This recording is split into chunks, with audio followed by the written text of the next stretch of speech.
Halo semuanya, selamat datang di kelompok KKM 82. Kelompok kami terdiri dari 10 orang yang beranggotakan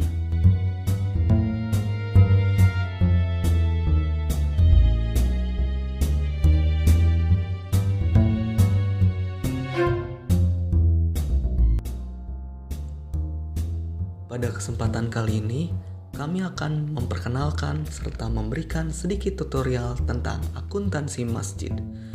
Nah, bagi teman-teman yang ingin mengetahuinya, yuk simak video ini.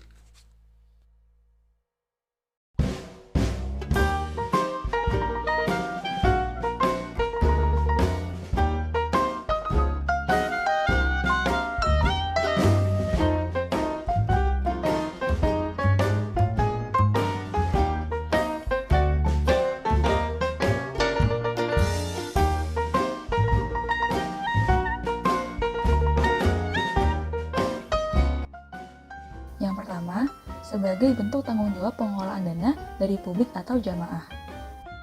Yang kedua, membantu pengurus masjid untuk mengambil keputusan tentang pembangunan, pengelolaan, dan pembelian masjid. Yang ketiga, dengan adanya laporan keuangan, maka akan meningkatkan kepercayaan masyarakat terhadap masjid, meskipun kepengurusan tersebut hanya sebatas kerelaan saja. Sesuai PSAK 45, agar laporan keuangan yang dihasilkan oleh masjid lebih akuntabel dan transparan. Saat ini, kebanyakan masjid di Indonesia masih melakukan pencatatan keuangan secara manual dan menggunakan prinsip single entry, yaitu pencatatan berdasarkan penerimaan kas dan pengeluaran kas, yang sering disebut dengan laporan arus kas. Berdasarkan PSAK 45, laporan tersebut tidaklah cukup, dikarenakan masjid juga masih memiliki berbagai aset dan aktivitas lainnya. PSAK 45 mengatur laporan keuangan masjid dengan tujuan untuk memberikan informasi yang akuntabel, transparan, dan relevan, sehingga dapat memenuhi kepentingan semua pihak.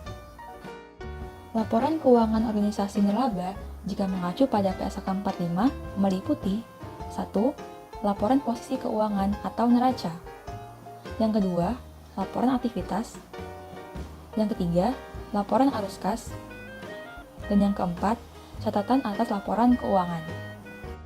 Laporan posisi keuangan atau neraca menyediakan informasi mengenai aktiva, kewajiban, dan aktiva bersih dari waktu ke waktu. Contoh bentuk laporannya adalah sebagai berikut. Laporan aktivitas menyediakan informasi mengenai aktivitas atau kegiatan yang mengubah jumlah dan sifat aset neto, serta informasi penggunaan sumber daya dalam pelaksanaan program ataupun jasa. Item-item yang terdapat pada laporan aktivitas ialah pendapatan, beban, aset neto, serta saldo aset bersih awal tahun dan akhir tahun. Contoh bentuk laporannya adalah sebagai berikut. Laporan arus kas menyediakan informasi mengenai penerimaan dan pengeluaran kas dalam satu periode, melalui kegiatan operasi, investasi, dan pendanaan. Berisi penjelasan rinci atas akun-akun dalam laporan keuangan. Selanjutnya kita akan membahas tentang persamaan dasar akuntansi. Persamaan dasar akuntansi ini adalah logika untuk membantu dalam melakukan pembukuan yang berpasang-pasangan. Persamaan dasar akuntansi berbunyi aset sama dengan liabilitas ditambah dengan ekuitas, atau harta sama dengan utang atau kewajiban ditambah dengan modal. Aset atau harta adalah sumber daya yang kita miliki untuk dapat dimanfaatkan di masa depan. Dapat diperoleh dengan meminjam uang orang lain atau pakai uang kita sendiri. Yang kedua, utang. Utang adalah sejumlah dana yang dipinjam dari pihak lain dan harus dibayar pada waktu yang telah disepakati. Yang ketiga ada ekuitas atau modal, yaitu harta yang menjadi hak pemilik setelah dikurangkan dengan kewajiban. Modal biasanya akan digunakan kembali untuk menjalankan kegiatan sehari-hari. Akun modal dibagi menjadi dua bagian, yaitu modal saham dan return earning atau laba ditahan. Laba ditahan diperoleh dari pendapatan dikurang beban dan dikurang dividen. Untuk saham dan dividen tidak akan dijelaskan lebih lanjut. Selanjutnya ada pendapatan. Pendapatan adalah arus kas masuk yang dapat menambah aset, sedangkan beban adalah arus kas keluar yang digunakan untuk membiayai aktivitas ekonomi. Sehingga dapat dikatakan bahwa persamaan dasar akuntansi tersebut menggunakan prinsip balance atau seimbang. Seimbang di sini maksudnya adalah jumlah sisi kiri dan sisi kanan nilainya sama. Perhatikan contoh berikut. Dalam transaksi ini terdapat penambahan uang kas sebagai modal awal, maka aset akan bertambah 5 juta rupiah dan modal juga bertambah sebesar 5 juta rupiah.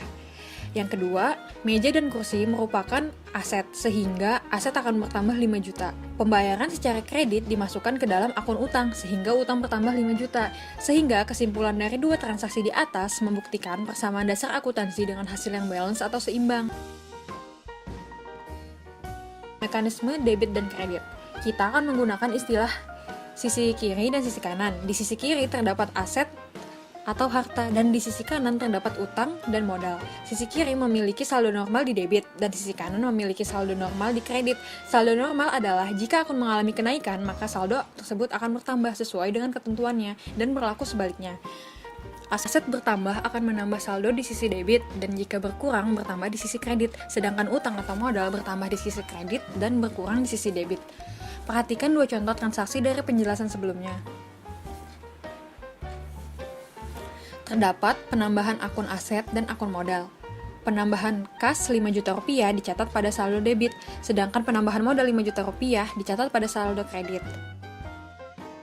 Terdapat penambahan pada akun aset dan akun utang. Pembelian meja dan kursi sebesar 5 juta rupiah dicatat pada saldo debit, dan penambahan utang 5 juta rupiah dicatat pada saldo kredit. Selanjutnya, kita akan membahas mengenai pemasukan dan pengeluaran yang biasanya terjadi di masjid. Pemasukan artinya, masjid menerima kas atau uang, sedangkan pengeluaran berarti sebaliknya.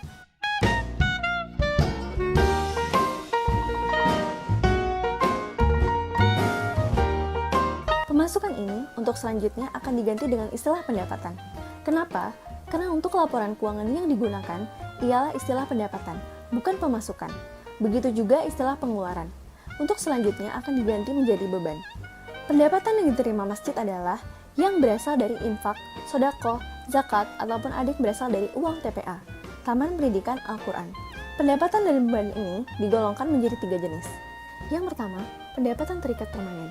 Contoh, uang yang kita terima dari donatur untuk perawatan bangunan masjid. Dana dari donatur itu hanya boleh dipakai untuk perawatan bangunan saja. Dana ini akan digunakan selama masjid tersebut butuh perawatan. Yang kedua, ada pendapatan terikat temporer atau sementara. Pendapatan ini mirip seperti jenis yang pertama. Dana ini hanya boleh digunakan untuk tujuan yang telah disetujui sebelumnya. Contoh, iuran TPA yang biasanya dibayarkan tiap bulan, dan sudah ditujukan dari awal untuk membayar ustadz atau ustazah dan perawatan untuk fasilitas TPA. Maka, tiap bulan uang dari TPA ini akan digunakan untuk hal tersebut. Bedanya dengan terikat permanen adalah, uang tersebut boleh digunakan secara bebas jika sudah melewati jangka waktu yang telah ditetapkan, atau apabila dalam sebulan semua gaji ustadz atau ustazah dan perawatan TPA sudah dibayar dan masih memiliki sisa, atau sisanya dapat digunakan secara bebas. Yang terakhir, pendapatan tidak terikat. Dana dari sumber pendapatan ini tidak pernah ditentukan tujuan penggunaannya. Contohnya uang infak yang masjid terima tiap hari. Infak ini tidak ditentukan untuk pengeluaran khusus, asalkan itu untuk kesejahteraan masjid. Maka boleh saja digunakan seperti membayar biaya kebersihan, perawatan audio, dan mic masjid maupun konsumsi.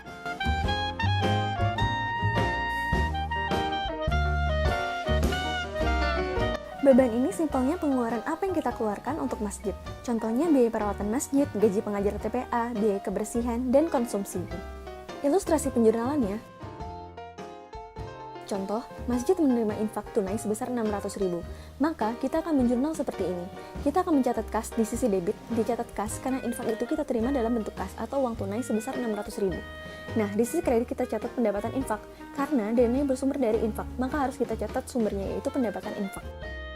Contoh kedua, masjid membayar uang kebersihan sebesar 35.000. Maka, kita akan menjurnal sebagai berikut.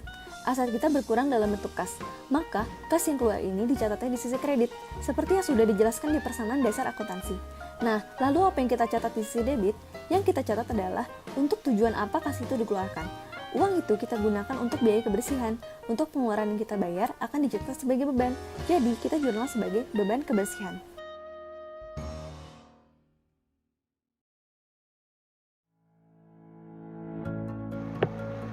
Kali ini kami akan menjelaskan penggunaan program aplikasi Microsoft Excel dalam penerapan akuntansi masjid. Mengapa dipilih aplikasi Excel? Karena Excel memiliki berbagai keunggulan, di antaranya yakni dalam fleksibilitas kegunaan, dalam kepraktisan pemakaian dan juga basis pemakai yang luas. Hal inilah yang membuat Excel cocok bila dijadikan sebagai aplikasi untuk penerapan akuntansi masjid. Untuk tutorial kali ini, kami dari kelompok KPM 82 menggunakan aplikasi Excel yang telah dimodifikasi oleh salah seorang dosen di PKN STAN, yakni Bapak Andi Hamzah. Pada Excel ini telah dibuat berbagai macam fitur untuk memudahkan masjid dalam penerapan akuntansi masjid.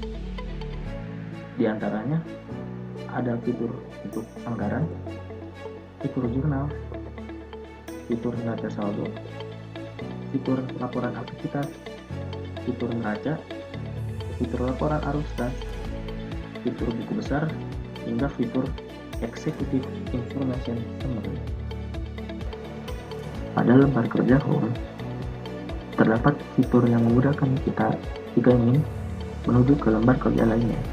Sebagai contoh, jika kita ingin menuju ke lembar kerja anggaran, kita dapat klik di tulisan anggaran, dan sebaliknya jika kita ingin kembali ke lembar kerja home, kita tinggal klik di bagian pojok kiri atas.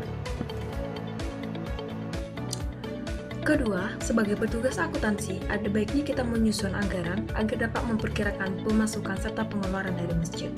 Dalam Excel ini, caranya adalah dengan membuka lembar kerja anggaran, kemudian mengisikan nama program, mengisikan nama kegiatan, kode akunnya, mengisi secara manual anggaran. Untuk kolom realisasi tidak perlu diisi secara manual karena dia akan terisi secara otomatis ketika kita sudah melakukan penjurnalan. Untuk nama program, nama kegiatan, dan nama kode akun, kita tidak perlu khawatir karena sudah tersedia dari awal dan dapat pula diubah sesuai dengan yang kita butuhkan pada bagian dari kode ref. Di sini, di kode ref kita dapat mengubah sesuai apa yang kita butuhkan saja.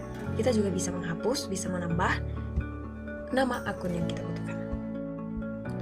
Berikutnya kita akan melakukan pencatatan transaksi dan penjurnalan ke dalam Microsoft Excel. Pertama, kita buka lebih dahulu sheet jurnal. Setelah kita membuka sheet jurnal, kita akan menemukan beberapa kolom. Kolom tanggal, nomor bukti, uraian, itu kita isi secara manual berdasarkan bukti transaksi yang kita miliki. Sedangkan untuk jenis dana, sudah disediakan di dalam Excel, tidak terikat atau terikat. Untuk kelompok kerja, di dalam Excel sudah disediakan sebanyak 22 yang sering digunakan oleh kegiatan masjid. Dan untuk program juga sudah disediakan oleh Excel sebanyak 6 yang umumnya biasa digunakan oleh masjid. Untuk kegiatan juga ada disediakan sebanyak 33 yang juga biasanya digunakan oleh masjid. Ini bisa diubah sesuai dengan kebutuhan yang digunakan oleh akuntansi masjid. Untuk kode dan nama akun, kita cukup untuk mengetikkan kata kunci terlebih dahulu, kemudian memilih akun yang sesuai dengan kegiatan transaksi kita. Untuk pengisian sisi debit dan sisi kredit itu dilakukan secara manual dengan prinsip kehati-hatian agar angka yang kita masukkan tidak salah. Apabila transaksi merupakan transaksi yang mempengaruhi aktivitas arus kas, maka kita harus mengisi kolom arus kas dan melihat apakah arus kas itu dari kegiatan operasi atau investasi atau pendanaan. Sehingga untuk melakukan penjurnalan, yang pertama kita lakukan adalah mencatat tanggal, menjelaskan uraian, memilih jenis dana, memilih kelompok kerja, memilih program, memilih kegiatan, dan memasukkan kode dan nama akun, mencatat sisi kiri atau sisi kanan, dan melihat apakah dia mempengaruhi aktivitas arus kas. Kemudian pastikan di sini adalah balance. Sekarang kita akan membuat laporan keuangan dari masjid. Laporan keuangan dari masjid ini ada laporan aktivitas, ada neraca, ada laporan arus kas. Kita tidak perlu memasukkannya secara manual karena angka-angka yang ada di sini akan secara otomatis benar jika kita sudah melakukan jurnal dengan baik dan benar. Untuk melihat apakah jurnal yang kita memiliki sisi kiri dan sisi kanan yang sama, maka kita bisa menggunakan indikator balance yang ada di sebelah sini. Dan jika untuk mengecek apakah neraca kita sudah seimbang atau balance, maka kita bisa menggunakan akun indikator yang ada di sini. Setiap sheet dari laporan keuangan sudah dilengkapi dengan fitur untuk memprint langsung laporan keuangan tersebut. Nah, itu tadi penjelasan singkat mengenai pengenalan terhadap akuntansi masjid. Terima kasih atas perhatiannya. Akhir kata, kelompok KKM 82 pamit undur diri dan sampai jumpa.